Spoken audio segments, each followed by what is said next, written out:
Hi hello అందరికీ నమస్తే. ఇప్పుడు మనం పవర్ స్టార్ పవన్ కళ్యాణ్ నటించిన ఉస్తాద్ భగత్ సింగ్ అనే సినిమా గురించి మాట్లాడుకుందాం. ముందుగా కథ విషయానికి వస్తే, టీచర్ అయిన కేఎస్ రవికుమార్ నల్లమల్ల అడవుల్లోని గిరిజన ప్రాంతాల్లో పిల్లల భవిష్యత్తు కోసం పరితపిస్తూ ఉంటాడు. అక్కడ ఆయనకు ఒక ధైర్యవంతుడైన గిరిజన కుర్రాడు పవన్ కళ్యాణ్ పరిచయం అవుతాడు. ఆ అబ్బాయికి ఉస్తాద్ భగత్ సింగ్ అనే పేరు పెట్టి సామాజిక స్పృహ ఉన్న విద్యావంతుడిగా తీర్చిదిద్దుతాడు. కాలక్రమంలో భగత్ సింగ్ ఒక పవర్ఫుల్ పోలీస్ ఆఫీసర్ అవుతాడు. అదే సమయంలో అతన్ని పెంచిన టీచర్ తెలంగాణ రాష్ట్రానికి ముఖ్యమంత్రి అవుతాడు.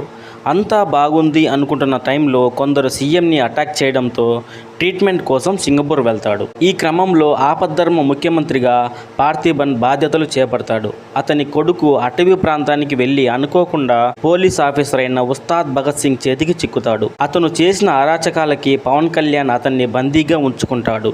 అయితే అతన్ని వెనక్కి తెచ్చేందుకు ఉగ్రవాదుల సహాయం తీసుకుంటాడు పార్థిబన్. ఒక ఆపద్ధర్మ సీఎంకి ఉగ్రవాదులు ఎందుకు సహాయం చేశారు? హత్యాయత్నానికి గురైన ముఖ్యమంత్రికి భగత్ సింగ్కి ఉన్న లింక్ ఏమిటి? ముఖ్యమంత్రిపై దాడికి అసలు కారణం ఏమిటి? ఈ కథలో శ్రీలీల, రాశిఖన్నాల ఇంపార్టెన్స్ ఏమిటి అనేది మిగిలిన కథ. ఈ సినిమా థియరీ రీమేక్ అయితే కాదు, కానీ పాత తెలుగు సినిమాలన్నిటినీ గుర్తు చేస్తుంది సినిమా చూస్తున్నంతసేపు. సినిమా ఫస్ట్ అవర్ అంతా చాలా బోరింగ్గా ఓల్డ్ సినిమా టెంప్లెట్లోనే ఉంటుంది. మెగాస్టార్ రామ్ చరణ్, మహేష్ బాబు పాటలకి డ్యాన్స్ చేసే ఎపిసోడ్ టూ మచ్ ల్యాగ్ ఉంటుంది. అలాగే టెంపర్ సినిమాలో కొన్ని సీన్లను పోలిన సీన్స్ ఉంటాయి ఈ సినిమాలో. అంతో ఇంతో ఈ సినిమాలో సెకండ్ హాఫ్ బాగుంది. ప్రీ క్లైమాక్స్లో వచ్చే ఎమోషన్ సీన్స్లో పవన్ కళ్యాణ్ యాక్టింగ్ బాగుంది.